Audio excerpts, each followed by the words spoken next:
My name is Moriba Jah, and I'm an aerospace engineering and engineering mechanics professor at the University of Texas at Austin, where I lead a transdisciplinary research program in space safety, security, and sustainability. And I've partnered with SpaceWatch.Global to start a new series of web talks, cafes, space cafes called Moriba's VOX POPULI, which is Latin for people's voice. So I hope to see you there. It's going to be awesome. It's going to be candid conversations about all sorts of stuff related to space safety, security, and sustainability. I am a space watcher.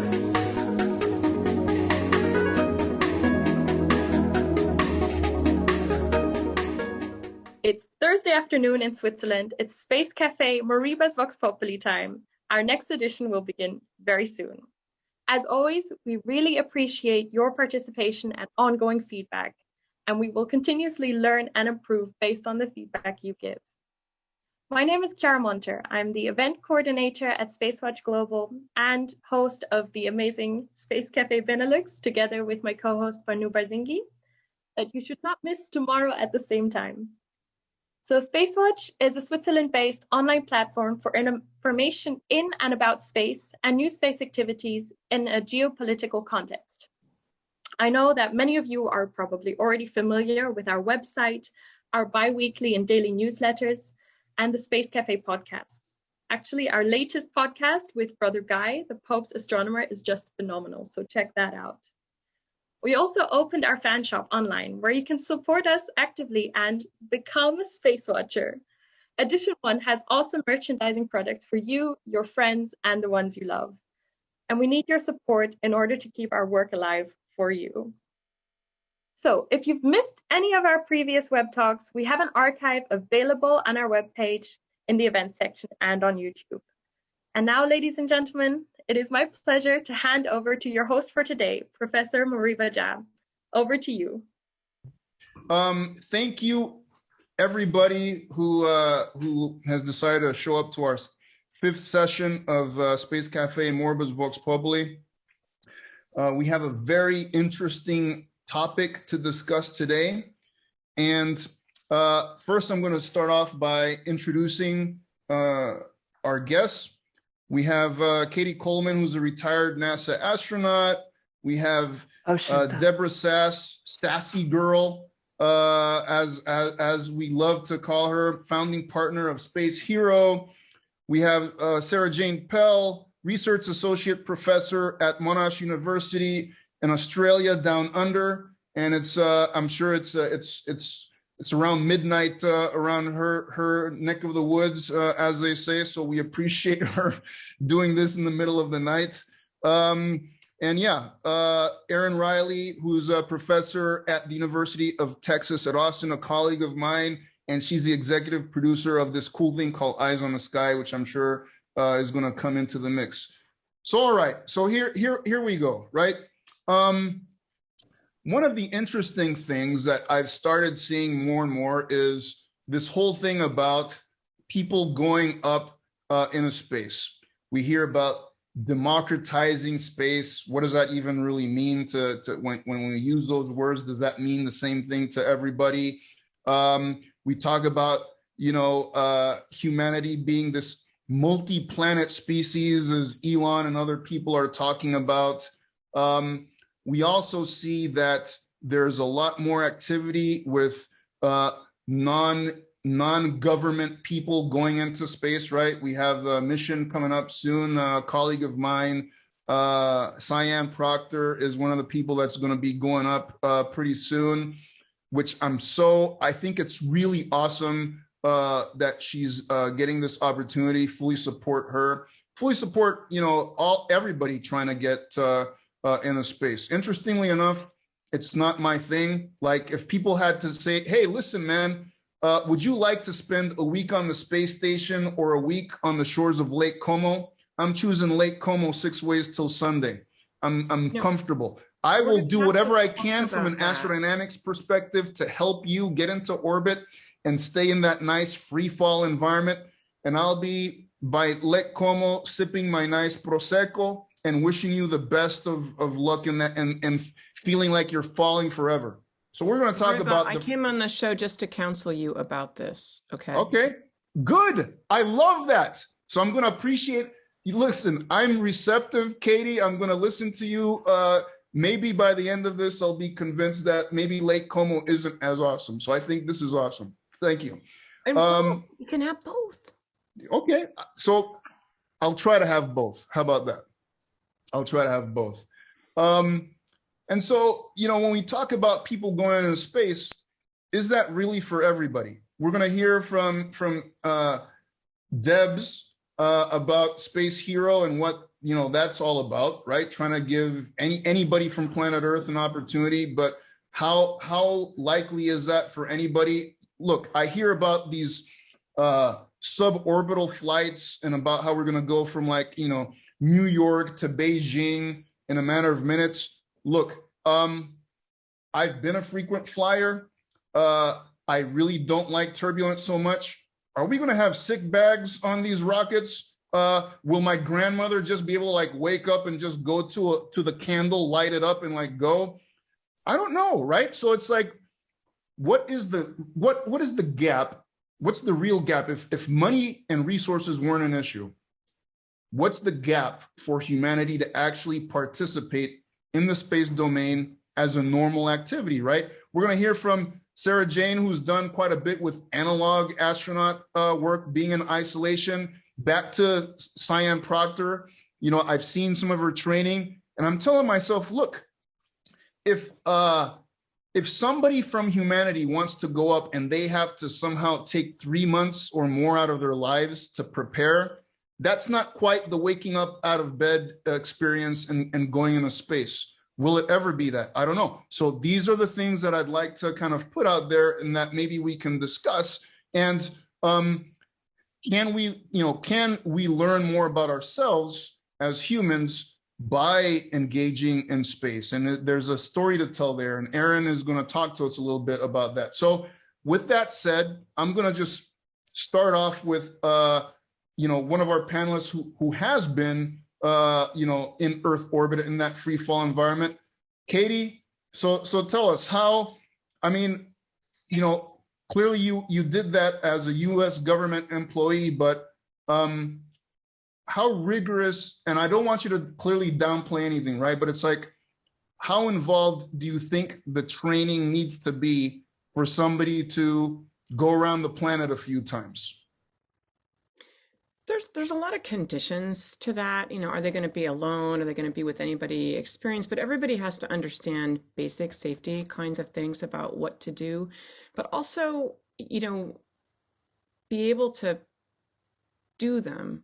And the reason I kind of hesitate while I say that is I'm kind of thinking out loud here, is that me as a chemist in the Air Force, I wasn't, how to they go, okay, to eject from the plane, you do this. The planes we practice in, you pull up on those handles. But that is actually not enough to know this kind of theory. This is what you do. You have to actually be in that seat when it suddenly somebody says, do that, find the handles, realize that they're a little bit here or there. There's a practical aspect to that, or operational aspect to it, that just takes some getting used to.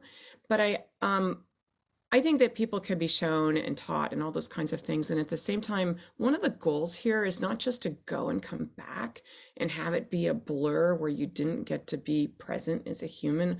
I would think that one of the, for Cyan, for her crewmates, for all of us that are astronauts, is that you want to have practiced that stuff enough that it's just kind of yeah, okay. So you get to be present. And that is more, what that amount of time is about. And I would think the mechanisms for getting there, like you were saying, your job is to make sure that we have the propulsion and everything else we need to get there, that maybe that will get more seamless, and maybe the capsules will, we are already having more and more faith in automatic systems. And, these SpaceX missions show you that. The shuttle had a lot, we tried to build in, there's a lot of things that basically software could do better than any human jet pilot, test pilot, smart as, whatever, the software often could save you when a human being really couldn't. So we're more faith in automatic systems, I think, comes. But I think the goal is to make sure that people feel humanly comfortable so that they could be humanly present. Nice. Any comments or thoughts from any of our other guests? I think just go ahead, Sarah. Yeah, just really briefly to reiterate something we say, like in terms of amplifying that operational readiness level, we often say you're developing not only the competencies, but you're developing the confidence that's needed for undertaking these tasks. And I think a lot of training regimes are developing the two concurrently, and you need both, as you say, that situational awareness, and you need to be totally reassured that you are prepared for the journey. And to find out like what mistakes you are most likely to, what things are hard for you, what mistakes you might make, what kind of help your crewmates might need. It's that equation. It's a big equation. Yeah, so at Texas Immersive at UT Austin, I focus on helping students design these immersive experiences so that it can simulate what you're doing in space or underwater. And, I really believe in experiential learning. So like you do need to learn this stuff. And there are now tools and techniques and worlds we can build here to prepare them, which I think is exciting. So like I always see it as a metaphor to water, right? So like people who don't want to go into space is more like snorkeling, right? So like maybe they fly in relation to snorkeling. And then if they want to do near Earth space, they're like PADI certified and they can be divers, or they can be like the divers of space and go in near Earth space. And then deep sea exploration is like going to Mars, right? And each one of those is different levels that we can educate people on using immersive technology. Very nice. Debs. So as I'm probably the most non-scientific and space person on the panel, thank you again for inviting me. But I look at this from a very different point of view, because what you ladies are all referring to is not only a very small group of people who will ever have that opportunity to be able to even be in that position in the status quo as how governments run space agencies, astronaut training. And in fact, from my personal point of view, and of course, how Space Hero is actually set, is that it's all about education. It's all about making space accessible and cool and a little bit sexy and pop culture. And I actually really believe, as all of us at Space Hero, that if we can inspire generations of people to want to get into it, not just, I mean, it's amazing to be an astronaut, but let's face it, there's less than 600 people in the last 60 years that have ever done it. So you're talking about the 1% of the 1%. Whereas if we can somehow make it more pop culture as the technology keeps going, you've got this opportunity to have millions of people wanting to be part of it, not just because they're the smartest kid in the school. I mean, let's face it, when you're 6, you all want to be an astronaut. When you're 16, it's pimples and puberty, and you forget that inspiration and that excitement. And I mean, people like Cady are so inspiring to so many generations of people. And now we need to make it more pop culture. And I mean, space is hot right now. It's why we've been able to be around for almost 5 years. We're working with 45 different space agencies in 45 countries. We work with hundreds of space companies around the world, and our whole entire MO is to make space exciting and accessible. Even if you don't get to be an astronaut, you could be part of the industry at large. Yeah. So what is Space Hero trying? So I don't know that everybody listening in or here as an attendee knows about Space Hero. Do you want to just briefly say like the biggest prize that humanity is known? Yeah. So why don't you tell people a little bit more about it? It's the one sentence that I've said 1,000 times. Space Hero is a global casting show sending one lucky winner to the ISS for a 10-day trip. The ticket is the biggest prize ever given out on Earth, which is a $55 million ticket, as you know. That's what's Booyah. So given that, and back to my other panelists and definitely Cady. So Sarah Jane's already going, right? She's already applying. Okay, good. 21st of December, we open the app for the rest of the world. Yeah, I'm surprised you don't want to go to space more, but that just blows my mind because my husband said he would leave me if he got a ticket to space. Wow. Okay, look, I mean, I know that some people feel that passionate about it. Here's something that I do. He doesn't want to. He's letting me know he doesn't want to, just so you know. All right. The opportunity. Yeah, I mean, look, from my perspective, something that definitely I would love to experience, right, is and something that definitely inspired me when I was younger is seeing humans on another planetary surface. That is something that I'm like, wow. And so just being able to see people on the surface of the moon, I think that was awesome. Envisioning what it will be like for humans to actually be on the Martian surface, like that's got to be pretty awesome. Yeah, I can't even imagine what that might feel like. And so I think that's something that I could see, wanting to experience something like that. But I will say this, right? I've seen a lot of folks out there like, oh, I want to be the first person to this. I'm like, I don't get that sort of stuff. I mean, I want everybody to experience it, and I don't necessarily, I personally don't have to be the, yeah. That's anyway. And in fact, I have a question for Cady as I ask all the astronauts that I have met.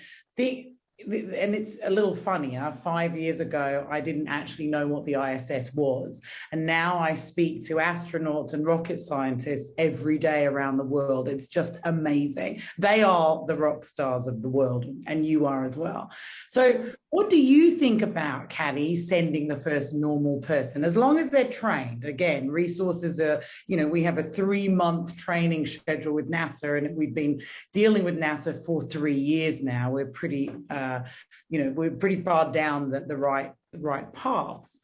But the first normal person to go to space is going to be the biggest thing that anybody will watch on wherever it is, social media, television, platforms, it doesn't matter. And it's never happened before. I mean, that is a Columbus moment. So how, as a trained astronaut, do you feel about that? I'm somebody that really values our perspective up there. And when you look back and you see the planet, and I know it's trite to say, without the borders and all those kinds of things, but it's just clear in this very visceral way that we are all from there.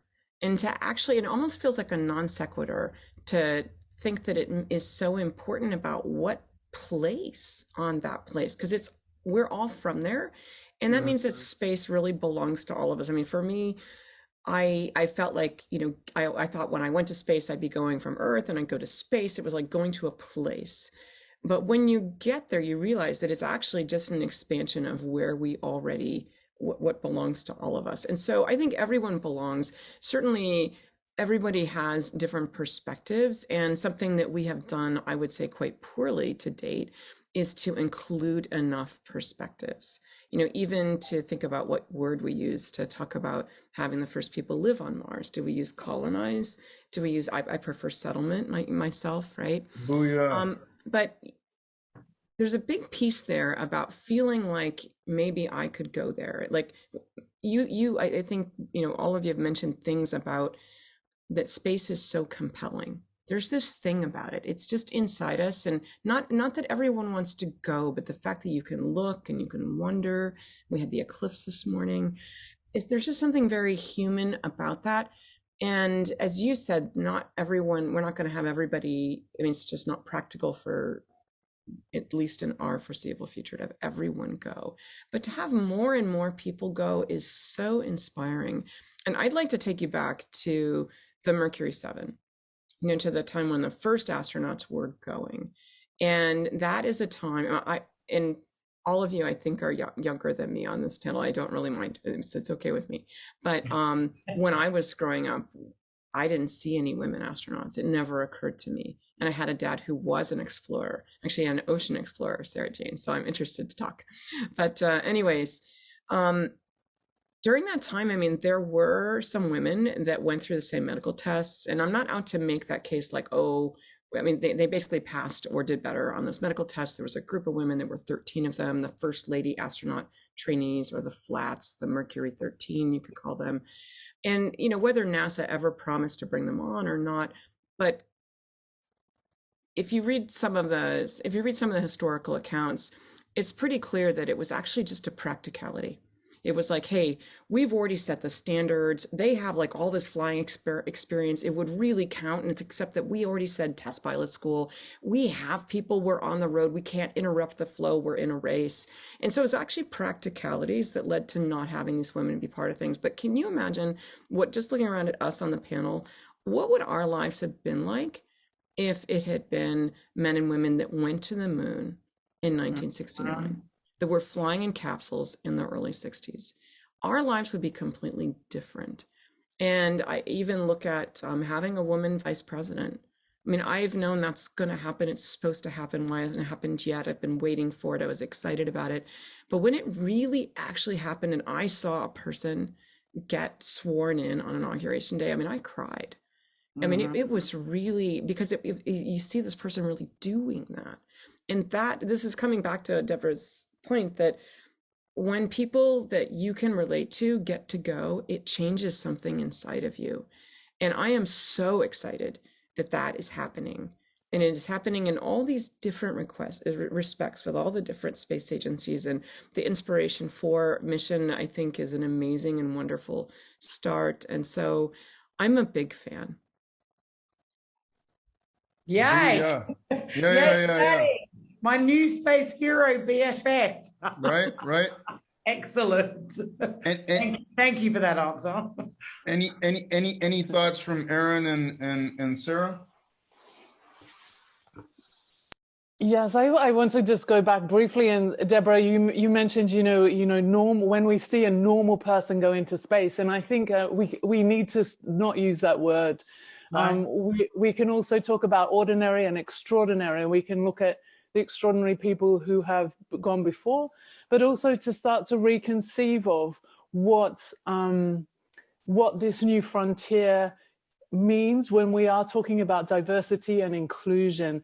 And I think we look now at the European Space Agency call out that is calling for a differently able-bodied person, a person with physical limitations that wouldn't necessarily be prohibitive in space, to join a future crew.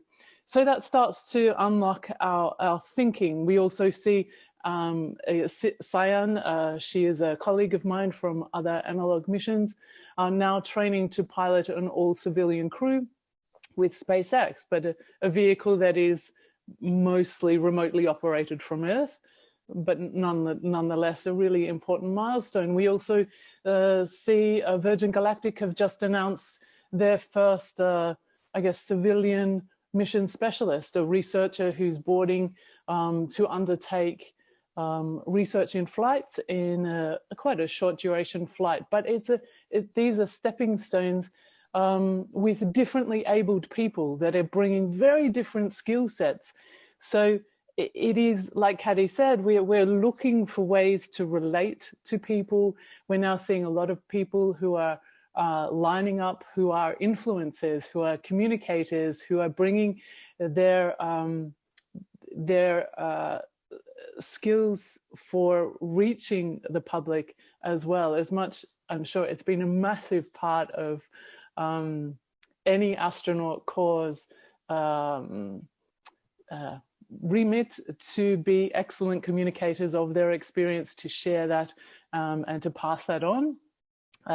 Much like we see sports stars who are, it's not only their craft and their talent and everything that they do professionally, but they're suddenly cast in front of cameras and asked to share that experience with us. I think we're going to see that increasingly, more and more, as we are hungry for sharing experience. We're hungry for learning, and therefore we can start to reconceive of the us and them. I think that divide can slide a little bit more into the future. Yeah, absolutely. Go ahead, Erin. I love, Sarah, how you said, like I always think, what is normal, right? Because, I'm drawn to people that are not normal. And I like that you actually really talked about the extraordinary and ordinary and how that helps shape the identity of our future of space. Because like one of the most pivotal experiences for me that made me a space watcher was 1986. Because I come from a family of educators, and one of the first citizens to be able to possibly go to space was Krista McAuliffe. And I still have that VHS tape of that recording, because literally everyone in my family is teachers, and we saw ourselves going up there. We saw the chance of like, the people that touch children today are teachers, are the ones that are going to pass on that knowledge, pass on that information, inspire them to be an astronaut, to go into space. And, I hope one of those ordinary people that will get one of those tickets soon is an educator, and come full circle and really kind of honor what Krista had done for all of us. Yeah, so I mean, one thing, right, in listening to all of you chat about this a bit, that I've been thinking about is, and I love, SJ, what you said about let's stop saying normal people. I think I'm keen on that, so I'm gonna try to actually change the way that I say it, because I've caught myself saying that too. Is that clearly we've had people, and quite a few people over the past couple of decades, right, interacting with the space station and all that, and that hasn't necessarily changed the societal fabric of humanity. But and back to what you were saying, Erin, I remember being in military school, in high school, military school in Venezuela, when Challenger, tragedy occurred, and I felt sad for all of the crew. I felt especially sad to not see an ordinary person go up. That was almost like a slam, like hitting a brick wall kind of thing. And there's something about seeing people you can relate to have that experience. And so I'd like to at least, given that this idea of seeing people that you can relate to have that experience, maybe pick on that a little bit and just see, do any of you have more thoughts about that? I just saw recently, I guess Jeff Bezos is saying he's going to be the first person on his Blue Origin thing. Right, with his brother. He's bringing his brother. Yeah. So I think it's like, be bold or go home kind of stuff. I wonder what Elon feels now about whether he should like ride in one of his things as a way to like show that he's got the right thing, so to speak. But I mean, really, this idea of and as you all said, right, it's like most people probably won't for the foreseeable future get to have this experience. When will it ever be like getting on a plane, like the airline sort of stuff? But this idea of people you can relate to having that experience. Does anybody have any more comments about that? And why is that really important? And what can we even predict what that societal change might be? Because Cady, one of the things that I think was really interesting about what you said is, had the early NASA missions been, men and women going, history would definitely be different as a consequence of that. So I want to pick at that more. So please, yeah, go ahead. Well, I was going to say, this idea of normal or not, of course, I feel kind of normal, right? But I mean, but I know you're not really saying that, but I think maybe Sarah Jane, you talked about, one of you mentioned, the public relations skills kinds of things. And I think that's I think we need patience. I'm an optimist.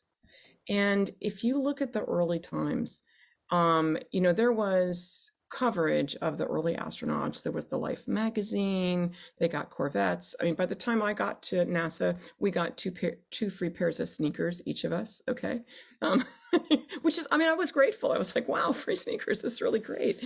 But you didn't say, can I have the Corvette instead? I'll take door number 2. And they were, of course, at a men's shoe store, by the way.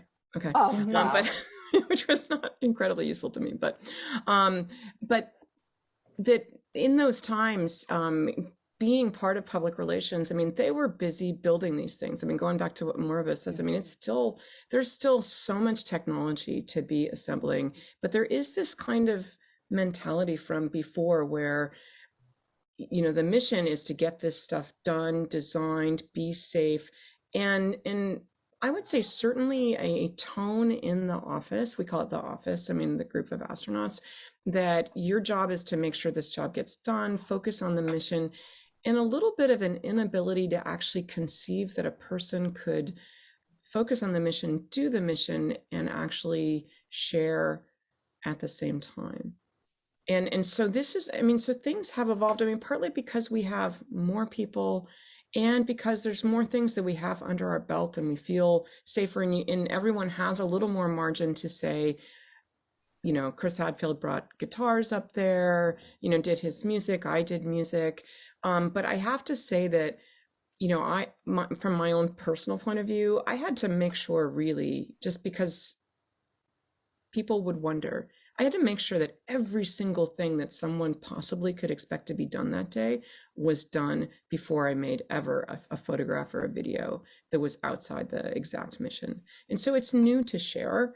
And yet this sharing is the most important, to me, it's so important because we won't have this next generation of people without the kind of sharing that all of you are talking about. And your Erin, your stuff is related to training entrepreneurs, right?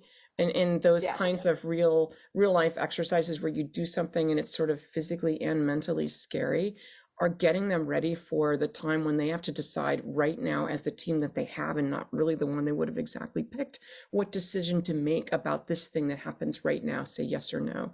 I mean, these are all things that are relatable to, I'm rambling now, but No, anyways, absolutely.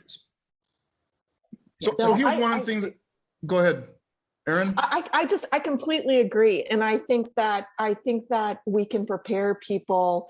Like I remember the Emmys awarding a couple of years back the Mission ISS, for original interactive program, where you could actually go into an Oculus and participate and see this mission, see all this work that has to be done.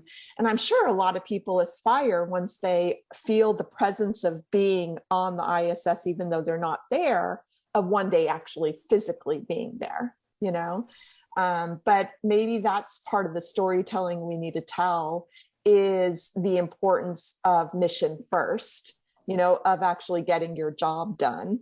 Whatever it may be, even if something goes wrong. Yeah, absolutely. Look, I want part of the story now. I mean, I do think that storytelling is now both allowed, encouraged, and understood by many levels of space exploration, and that these new partners actually took those risks and showed us that it wouldn't be so bad, and nobody would get in trouble. SJ. If I could just add to that, I think it's really important to remember too, during the Apollo era, so yes, we had people developing the technology to enable people to land on the moon, for example, but we also had this parallel stream that was really developing the communications technology, the USB, the cameras, the bandwidth, the streaming capabilities to not only record it, but to share that human experience. So yes, documenting, but also transmitting that. So I think it absolutely has been the core envisioning part of the human spaceflight program. And I think there's a beautiful reciprocity if we take a deeper look at that. Hollywood was fundamental in developing, like Deborah is building again now, the public will, that inspirational platform, building the imaginative capabilities so that the public are on board with that. Hollywood helped enable that kind of, that political will to get to the moon in the first place. And so you have the arts and communication and media networks being developed in tandem, and those stories feeding back in. We have this cyclic loop where the arts are fundamental to this operational sphere, if you like, to enable it to perpetuate. No, I think that's awesome. And well, I want to say something, but Debs, I want to give you a chance to say something if you want. I agree with everybody and what they're saying. Again, coming from a different point of view, because I'm looking at this from the outside. I'm looking at it from not necessarily Hollywood anymore because we're based in Europe, but a global perspective. The real inspiration of being able to meet, communicate, or hear an astronaut is also not accessible to everybody. You know, Cady, I don't know how many countries let's say the State Department has shipped you out to, but it's probably not some of the countries that actually have space agencies. Maybe they're tiny, maybe there's 5 people. I mean, I have spoken personally and directly to every head of every space agency in the world.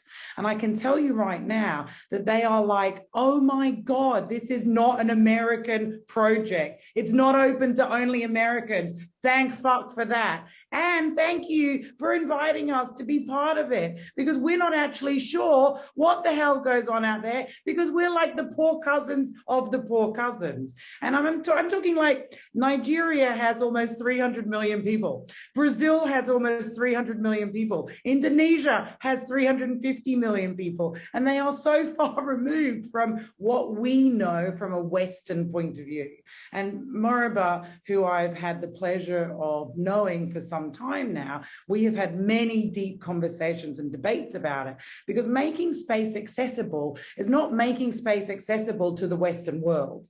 It's actually making space accessible to everybody. And I don't care if you call them normal or not normal or ordinary or citizen, but it's the people that don't get the opportunity to be educated. It's the people that have to go walking for miles to go in and train or go to school or apply to even be a space hero. The fact is that we have developed what most people have not, mass media, to talk to real people about stuff that they are so far removed from. We all live in this amazing bubble of accessibility. The people that I speak to, the people that will be applying to become space heroes, and there's millions and millions of them around the world, they don't have any clue about how amazing Cady's background is, because they've never heard of her, because they're in flipping Angola or in some part of like Eastern Europe or in other parts around the world, maybe in Africa, because they don't get that type of opportunity because it's just not mainstream. So for us to make the industry more sustainable, it's actually about making it more accessible to the normal person on the street, the punter on the street, as I call them, because actually everybody knows about space. Sure, there's not so many people that might want to go, but everybody's excited about space. Everybody's inspired by space, and everybody wants to be able to watch and shout out from the treetops and support those people who will eventually become the 24 contestants, 12 men, 12 women, 12 from underdeveloped countries and 12 from developed countries. And they get put into the, I hate to say it, but like the Big Brother house, but we call it Space Village. And that's where they get to work together. But instead of dumbing people down, we're going to smarten people up and make it sexy and cool to be in the science, technology, engineering, maths, and space world. Yeah, and arts. So one of the things I want to do is I want to open it up to our audience. Hopefully Manuel Olariu is still in attendance, and let's bring Manuel on the stage so Manuel can ask his question. Yeah, I'm fine. How about you? Yeah, well, I think we're having a pretty good conversation so far. Glad you could join us. So I see that you have an interesting question, my brother. Do you want to interact with us and tell us what you'd like to ask? Yes, for sure. My question is, what do you think about war in general between the USA and China in space, about war in space, about the role of emerging space industries like the industries in India and Africa, like Deborah also mentioned, and about the European role in this context as well. I mean, I'm a German student, and I'm not afraid of the future, but I'm thinking about the future in a serious way, and I'm not sure how we as humanity are facing the next challenges. And yeah, this is my question. Yeah, no, so I think that's awesome. And before I open it up to the panelists, I have to tell you, right? I mean, I look at China developing their own space station. Part of that is probably as a consequence of not being part of the International Space Station and maybe things at the geopolitical level. So yeah, I think it's very relevant to ask this sort of stuff. And, to what extent or not does geopolitics find its way into this idea of humanity kind of writ large having access to space? So I'll open it up to the panel. Anybody want to address or what Manuel just asked? Manuel asked a lot of things. Well, yeah, sure. Pick one, Cady. Well, first of all, I don't know. I guess I'm more about the people. We have an association of space explorers, and that is open to everyone who has done an orbit of the Earth. And we have from all different countries, including China. And so no matter, and if you think about even building a space station with all these different countries, with the major partners being Russia, the US, many countries in Europe, Canada, and Japan. And the fact, and it's not just that the people on the crew might be from different countries and work well or learn to work well together. It's that you have all these people making decisions together about that space station or that Mars mission. We talk about when we're going to go to Mars, we're already on Mars with rovers and actually some really gifted sharing and storytelling. I think that has really been phenomenal this past spring in terms of perseverance. So the reason I think that it's important to emphasize that international aspect is that there are some things like when asteroids hit the Earth, as they do, meteorites, all the time, but in a major way, there is going to be no respect for borders and countries. And so working together, learning to work together is really essential. It's the same idea with space debris, especially a big topic these days. And I'll take that kind of topic where, in terms of space debris, we have to cooperatively as a planet agree, work hard to understand how can we launch things more safely, where they break up into less pieces, where the pieces are not a danger coming back home. How can we, make sure that we're all doing that together? But also on the other side of it, India launched a probe to Mars successfully on their very first attempt. And part of the reason is that we're doing those things all together. We have a deep space network of communication satellites. And because they are walking on those shoulders as it should be, right? That different countries, we have, to Deborah's point, we have different countries from not just the Western world, but certainly, it's just the way it needs to be, and it is happening in more and more ways, is to be able to launch things into space of their own. I mean, it's just meaningful to a people, to a country, to a continent. And so those things are happening, and in more cooperation, I think, than one would think, and at the same time, not enough. And to Deborah's point, I think mass media, I think, being able to share with everyone on the internet what's going on up in space. I mean, you can actually right now tune in to audio or video on the space station, anyone with broadband, but that is not everyone, right? Can do that. But it is not, it has not been the US government's gift to be leading the sharing. And I think that they have been learning a lot of lessons, and now they share much more than they ever did, which I think is wonderful. But it takes companies like yours stepping out front and showing that this can be done. And so I commend you for that. Booyah. I'm curious, Erin. can I ask a quick question that you might know, Cady? Is because Moriba and I have talked about going to the United Nations and encouraging space debris and kind of these geopolitical issues of space as being kind of a new SDG. Is that necessary? Would that help these kind of like competing interests in space? I would think so, and Moriba's been involved with Mark Brown and Space Debris. He's been intimately involved in that situation as well, and thinking about, what are the ways that we make people aware, and we're working with the UN, but I think eventually being added to those SDGs is actually, I personally hadn't actually thought about it in those terms, but I haven't been working kind of at that level. But I think that's a great idea, because these are Earth problems. Right. Okay, we're on to something. There you go. Debs. Eyes on the SJ. sky. Right. Debs, SJ, anything to add? No, I think I come from an emerging space nation, if you like.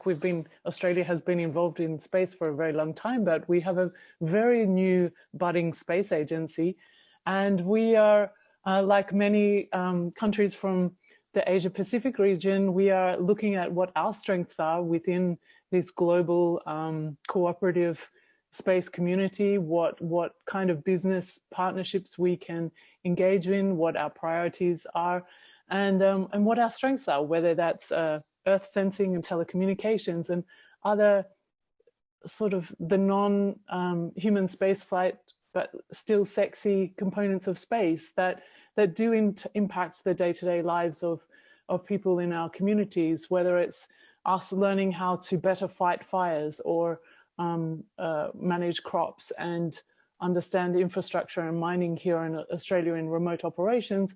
We recognize that that transfer between Earth and space and our dependency on it, particularly just with, from our cell phones and those capabilities. So I think I recognize the privilege that we have, as Cady says, to stand on the shoulders of giants and to enter into space discussions, knowing that there are nations who can come in, and that they don't need to learn everything from scratch. That there have been some amazing foundations, and we can build upon that and contribute globally with our partners. So I'm looking forward to the future. The Australian Space Agency, I don't know, I went to school in Perth. In fact, the new head of the Australian Space Agency, who is from Perth and used to be part of Virgin, right? Yeah. He was my classmate. No way, that's hilarious. So what's really cool is that the Australian Space Agency was one of the first agencies that signed our letter of support. And if anybody's interested at all, if anybody in the audience, I know we have quite a small audience here, but we have an insider program that's free that anybody can sign up for today. And it gives them a little bit of behind the scenes access to the project and the program that we're building around the world. But I for one am all about education. I'm all about the passion that we all share, that just no offense, having been only to 4 space events in 4 different regions in the world, what I noticed and what people said to me there was that they don't really know how to communicate outside of their own little bubble of the space world. And you guys are amazing. You're all like flipping rock stars. And what you need is a global stage so that people like Moriba, who are like Moriba, can relate to him. People who are like SJ and Erin and Cady and me, and even Torsten. But maybe not. Even Torsten. Look, I mean, we need more Torsten. We hear the voice, not the face. You know, if Space Hero, which is a 30-year project, by the way, ladies and gentlemen, it is 15 seasons. We're going to send the first normal person, the first couple, the first family, the first child. We will go around the Earth. We will go to the ISS. We will go to the moon, and we will eventually go to Mars. And we've mapped this out with our partners over the last 3 years before we ever came out and said anything to the press. And by the way, we're still not public.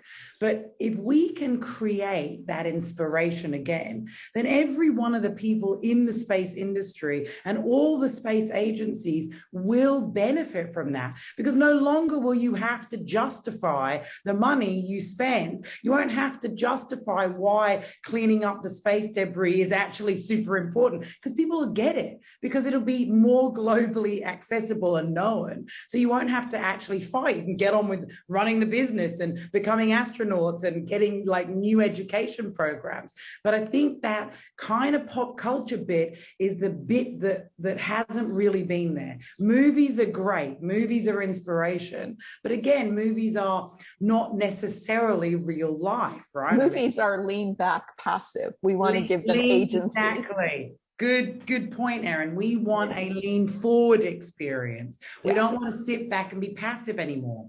SJ. I want to play devil's advocate for a minute. Like, I've signed up to these shows before, and I've watched friends of mine who have won these shows and they've won trips, and there hasn't been an outcome, a prize. So you've were got an they amazing... global? No, they were all. I know exactly what you mean, because I spent 3 years doing due diligence on your industry before I ever opened my mouth. And actually, every show you referred to was a national show with a national audience. And space is not national. And that's why it's never translated to a global audience. Surgeon, you do a lot of aquatic things. Do you find that you're exposed to this kind of international where, I mean, once you get a certain distance from shore, I mean, even just stepping into the water, it's clear it belongs to everyone. I would think there's a lot of parallels. Yes, I think there's 2 things to that I really enjoy. Yes, a lot of the principles, the law of the sea, this kind of the way that we support each other. These were the principles that originally guided how we would conduct ourselves in space, or what the duty and the role of the astronaut was based on these maritime laws. And that's shifting a bit as we go into the public-private sphere and more commercial sphere. So that's really interesting. But underwater, you're acutely connected to all of life. And I think space is a little bit different, because you are at a different, distant perspective, whereas underwater, that immersion, like it's teeming around you. So I wonder what it's going to be like on, say, for long duration missions where you lose sight of planet Earth, psychologically, how different that may be. I think there's this beautiful connection that you can maintain when you're seeing the planet, and when we lose that, I'm imagining, that I don't want to go further than that. I actually want to keep planet Earth within my sight. But as divers, we say diving is just your mode of transport to your job. So we are occupational divers, and we have all different occupations. And when we are diving, we are going from one place to another to commence our work. And our work is a multitude of different things. We might be welders, we might be engineers, we might be veterinary scientists, we could be environmental scientists, we could be artists, as the case may be. So I'm interested in a future in space where astronaut is simply, like the term of passenger and pilot and what have you, it's simply the mode to get where we want to go. And what is more critical, which I mean, of course it's a given, but it's what you do when you get there. It's your occupation is still that driver, your profession, whether it's the engineering, whether it's the science, whether it's the communication, whatever, you're still purposefully going to space. So, and that term astronaut, as more and more people have access to space, where we talk about space participants, space tourists, we're starting to grade and judge this variation between, the hierarchy of astronaut, that diminishes, and that we look at people's purpose, their performance, their engagement, and their broader contribution and impact to life on Earth. I think we'll see this with Inspiration 4, with the mission, where they're bringing art, and they're bringing pieces of themselves. I mean, they're at least what I'm understanding from what I read. They're doing experiments and they're getting advice about what ones might be important, but they are 4 people from very different backgrounds, and they will bring 4 backgrounds up there. Something I just wanted to make sure I said before, we have to end, is that I've met some of the people who paid many millions of dollars to go up to space with the Russians, and there's been about a dozen people that have done that so far. And we used to call them space tourists. I think that's sort of an old-fashioned word now at this point. But I've never seen anyone, including the people who are planning these missions, like Blue Origin and Virgin Galactic and SpaceX and others. Everyone has this kind of inner generosity and sort of awe of exploration. These people who went with the Russians, every one of them has, and I'm not just saying this, every one of them comes back and gives back or makes kind of ripples in their own way. And I can't see that will stop. I'll actually be pretty disappointed when we get to the day where somebody goes, yeah, I've been and back, and it's fine. And that it's so special, and it gives you this potential. Every person and the people who work on the program and make, design the rovers and design the spacecraft, every one of those people has the ability to, when they speak, people want to listen, and then to make some of the changes that you have been talking about. And so I'm excited about having more people involved. Yeah, absolutely. I wanna see if Angarad is in the audience. Angarad Kenway.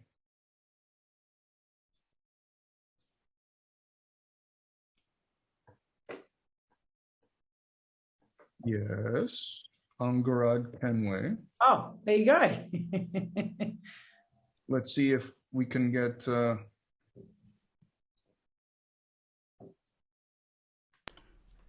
He should be on. Angarad.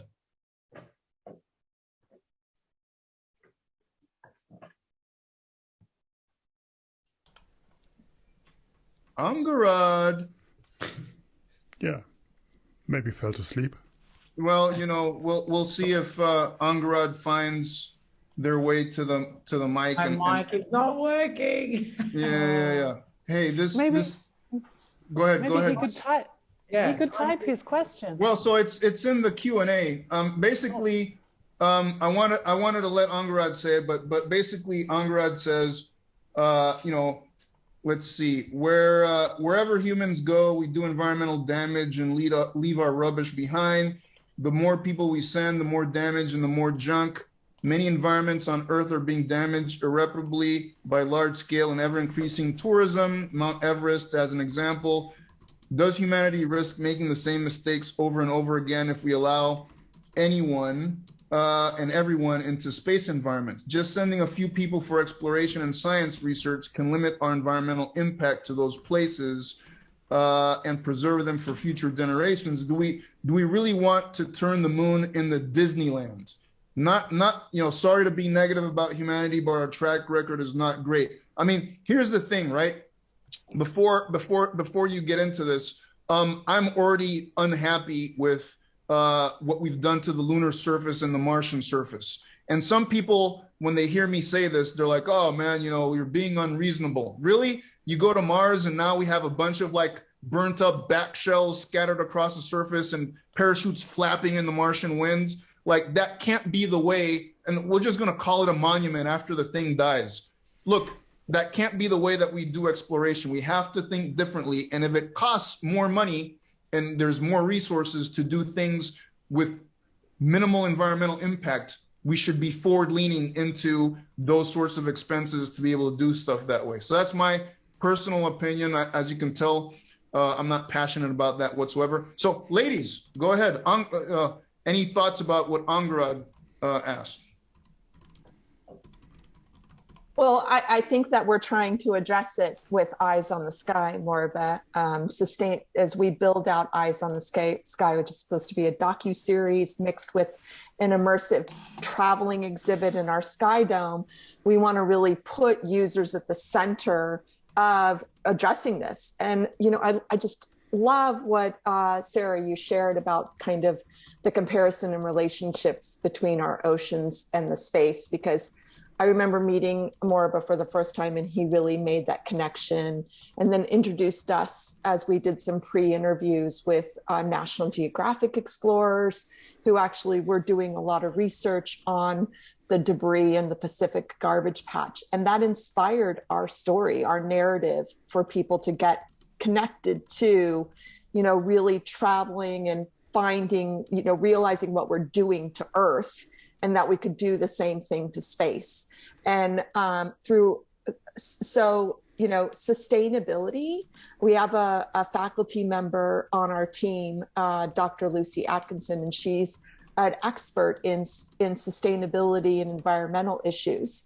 And so we're trying to not only build our Sky Dome out of reusable material, but everything we're building into our architecture is trying to show, as we go through these 6 worlds we're designing, how you can repurpose and reuse each object. So like it's going to be stage crafting that comes up, but each object in that stage will change and evolve so that by the time we end up in Mars, it shows a purposeful way of using the materials that even got you to Mars.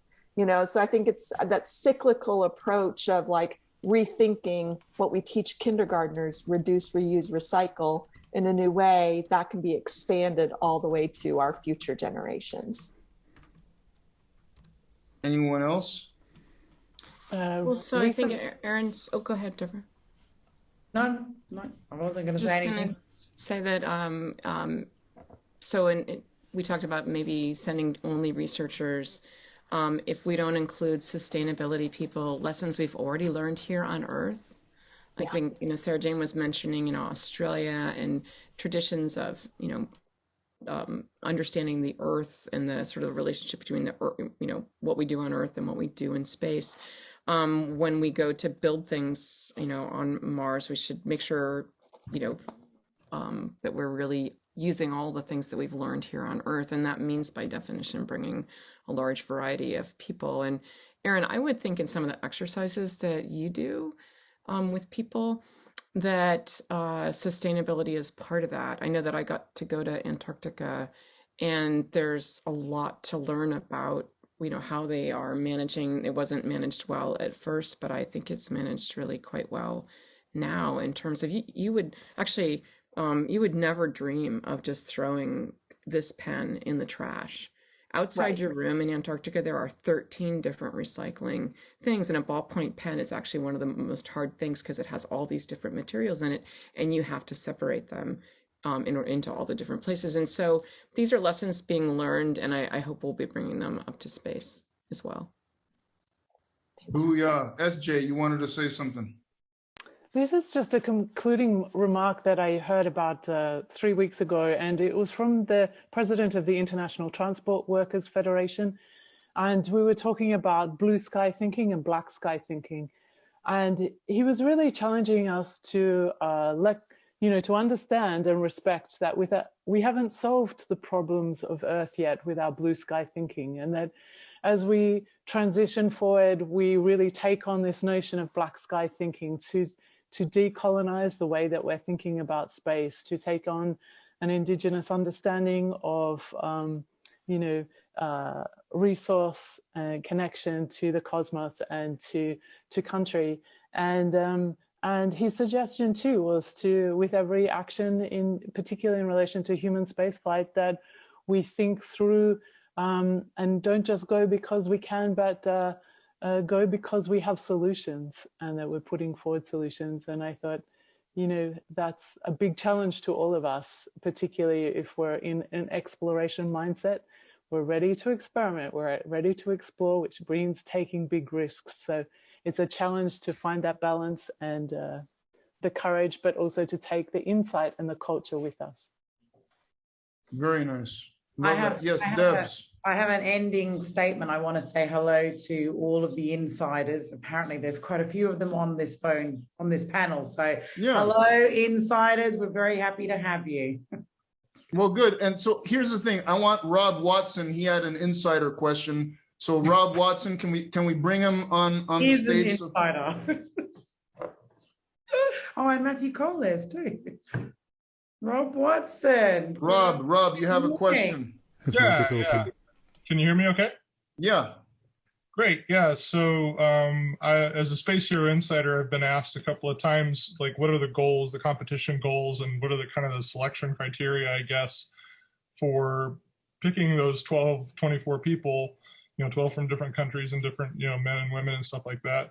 Is it focused on STEM topics and capabilities, relative skills, or will there be, I guess, more of a focus on, for lack of a better term, the likability or the camera appeal, kind of like with other reality shows? How do you envision this kind of falling out? I thought you were answering the question, Rob. No. Why are you asking me? Well, I'm kidding. Rob, so it's a great question, and thank you for asking it. There has to be a level of what we would call entertainment value, because otherwise nobody's going to watch it, right?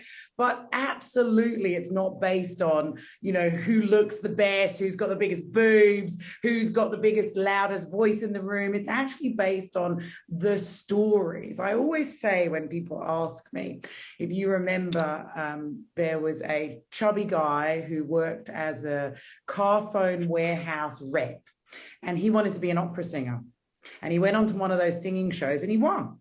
And actually what everybody wanted to know was the backstory, because when he started singing, he was obviously a singer, but he worked as a customer service person in a shop, right? And exactly what SJ said at the beginning of the panel, you want to know the backstories. You want to know about the scientist or the fisherman or the teacher or the kid or the whatever, the athlete. And those stories are what we will have for months before the actual TV show, Rob. So no, it won't be based on one thing or the other. That we've always looked at it as a trinity. To be in space, you need to have a heart, a body, and a mind, right? And we really will encourage that. We have 150 challenges that we've already mapped out with our production partners and NASA. And they're not all about like training, which Cady would know more than any of us. It's not actually all about physical training. There's a lot of mental stuff. There's a lot of emotional intelligence. There's a lot of psychological intelligence. And it's all about working together as opposed to working separately. Does that answer your question, Rob? Sure. Thank you. I say for sure we need to have somebody like our recent congressman who was trying to suggest that we should, alter the trajectory of the Earth and Moon to help climate change. That happened like yesterday. It was That's a joke. That's got to be a joke. I'm telling you, we live in scary times, Deb, scary times. Anyway. Well, look, Moriba, I'll just say that, I've had those questions and even a person in Congress that said, which space station did you go to, right? Oh my God. But none of us can know everything. And it's about enabling yourself with, it is certainly, your staff that is helping you know those things and priorities.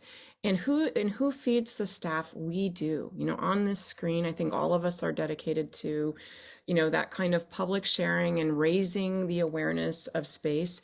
And the more that is happening, the less of, somebody being embarrassed by asking something that's, not possible. But, we're getting there. Yes, yeah, in right? fact, no good. There's there could be dumb questions, but really surround yourself by smart people, right? It'd be worse actually not to ask the questions that you really have, especially when you're a person that has a vote. Mm-hmm. Well, whenever somebody asks me when's the best time to send something to the sun, I always say at nighttime. But I'm bumped. We're gonna have to add that to our story. Yeah. So look,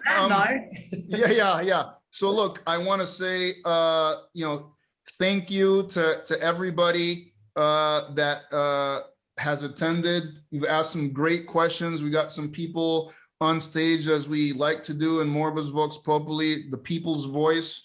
I want to thank each of you ladies for making such strong and really awesome and unique contributions. And, I'm sure Torsten is like wiping his forehead saying, thank goodness, this, even though that nothing was planned, it kind of fell into place. But yeah, I love having these candid conversations and just very organic and seeing where things go. And, as with all these sessions, I certainly learned from each of you. And so anyway, I wanted to just open it up. If any of you ladies has any closing remarks you want to say before we wrap it up and give it back to Torsten and crew. Go ahead, Debs. No, bye. Oh, okay. Wow, okay. Adios. I think I'm all set too. SJ, Erin, Cady, any final things, or are you good? Follow Eyes on the Sky, Yes, so eyesonthesky.org. Check it out, eyesonthesky.org. And tune into our podcast, which is called Mission Interplanetary, where we talk about some of these questions. It's on all your podcast platforms, Mission Interplanetary from ASU. Booyah. Thank you very much. Torsten and Chiara, back to you. Thank you. Bye. Thank you so much, all of you, for such an amazing Hold on. Don't log off yet. Chiara, yeah, before Torsten. you log off, we just wanted to briefly tell you all about some of the next awesome events that the next week holds.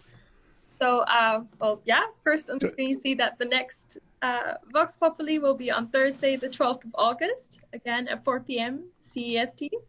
So hopefully see you all there. And then for the next weeks. So tomorrow you can tune in again at 4 p.m. to join me and my co-host Manu for the Space Café Benelux, where we will be talking to Simon van den Dries from Spire Maritime about space sustainability and the use of data. And then in the next weeks, on Tuesday, the 15th of June at 4 p.m. CEST, we have 33 minutes Professor Kazuto Suzuki on Japan's space policy. Then on the Friday of that week, on the 18th of June at 6 p.m. CEST, we have our Space Café Canada, where Dr. Jessica West will be talking to Tim Copra. The week after that is also very interesting. So then on Monday, the 21st of June at 10 a.m. CEST, we have the Impulse 21 in the Asia Pacific region. And then since the topic was brought up on asteroids that might hit Earth, we actually have the co-founder of Asteroid Day and president of the Asteroid Foundation, Danica Remy, with us on the 22nd of June at 4 p.m. CST, and she will be talking to Torsten. And then on Wednesday, the 23rd of June at 6 p.m. CST, we have our Space Café Brazil with Ian Grossner talking to a Brazilian diplomat, Andre Ripple, and that will be in Portuguese. And all of these events are online on Eventbrite, As always, we would love to hear your feedback, so please check in with us on Twitter, Facebook, and LinkedIn. And don't forget to sign up for our bi-weekly and daily newsletters. And if you'd like to treat yourself to something special, become a Space Watcher. And your support will help us greatly to continue doing our work. So just take your credit card and visit our fan shop on shop.spacewatch.global. So thank you all very, very much for your interest today. And thanks again to Moriba, to Sarah, to Erin, to Deborah, and to Cady for this exciting conversation. It was really nice to follow. And of course, thanks to the entire team behind the scenes for doing this great work week and week and week again. So I hope you all stay safe and stay healthy. And thank you so much for joining us. Hopefully see you next week and also see you tomorrow. And in the meantime, visit our website and follow us on social media. And don't forget, become a Space Watcher. Thank you very much. Booyah. Much love, everybody.